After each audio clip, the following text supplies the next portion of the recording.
Well, what's up, everybody? It's Carpo. It's 6th of May 2014.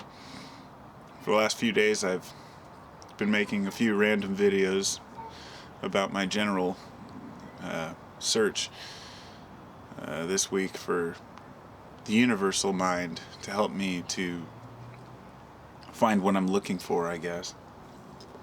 I go through these little phases where I'm really interested in learning new things, and then other phases where I just kind of accept and be. And I have found in the last couple days that everything seems to come together right when you need it to. These things don't happen to me very often. Usually I go along my way, and for 6-8 months at a time I'll find like various correlations and things that are interesting, but nothing that really grabs me as much as the music of the spheres grabbed me. And as soon as I started looking into the numbers and the frequencies, I started looking into what emits frequencies, and I've always been really into solfeggio tones, yet always been skeptical as to what they are. In other words, I believe that there are sacred frequencies, but I don't believe that we really know what they are. So, when I found the music of the spheres, bubbles, I thought it was just the perfect thing. And the sound of the sun it's just the most relaxing thing. Earlier today I was learning about water, and they were talking about water bubbles, and how when water bubbles form on the top of like when you shake up water, and they're just there for a second, but that surfactant, how it may very well be like a different structure of water. And anyway, the whole idea, like I talked about earlier, the crystallization of water and how different frequencies crystallize it into different forms. And my thought is that the ultimate crystallization tone would be the sun. And I'm just overwhelmed with the idea that we can actually hear the sun now. Of course, the space is a vacuum, there are no sounds, but the electromagnetic frequencies can be read as sound and as music.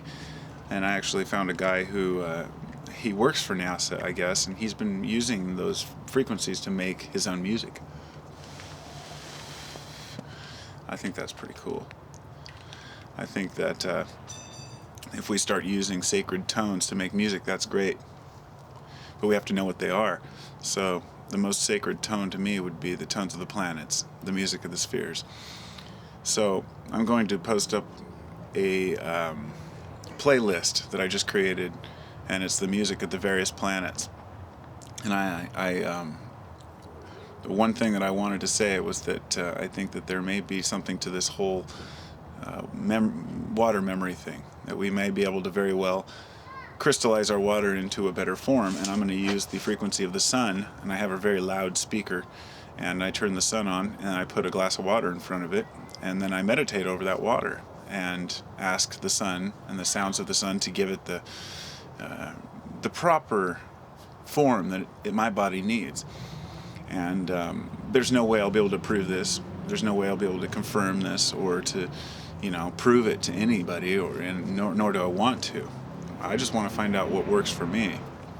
And I hope along the way I find something that I can actually share that I feel is valid enough to say, yes, this is true, this really works. But those who know me know I'm very reluctant to do that. I have a lot of things in my life that I do that I know work, things that I have faith in, that I really truly believe are the right way to operate. But I don't generally say this is right, because I feel like that's putting myself in a box, because everything I know is subjective. So when we move on to the music of the spheres, we're talking about something that the planets emit, a frequency that is universal, something that is not just made up like solfeggio. There's a video about solfeggio the other day, and I asked, this was about a month ago, and I was really interested in the sacred tones, and I said, can anybody tell me where these tones come from?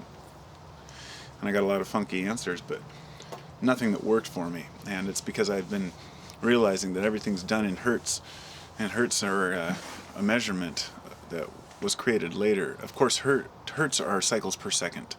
So if something's 40 hertz, that means it vibrates 40 times per second. But the second is a measurement of time that we also created using atomic or nuclear degradation, I guess. I believe it has to do with the cesium atom and the time it takes for it to break down into its smaller components. Anyway, all that nonsense aside, it's one of the most fascinating things that I found was this music of the spheres and this whole idea that the planets are singing to us. And although through space it's a vacuum, that electromagnetism travels through space, it hits the atmosphere of the Earth, and it resonates throughout the Earth. So all the planets resonate in frequency with the Earth. And anybody who understands frequency knows that there's constructive and destructive interference. So if two planets are harmonizing, then they are creating a similar frequency, and it may very well, who knows what could happen with that. A destructive interference could very well destroy a planet.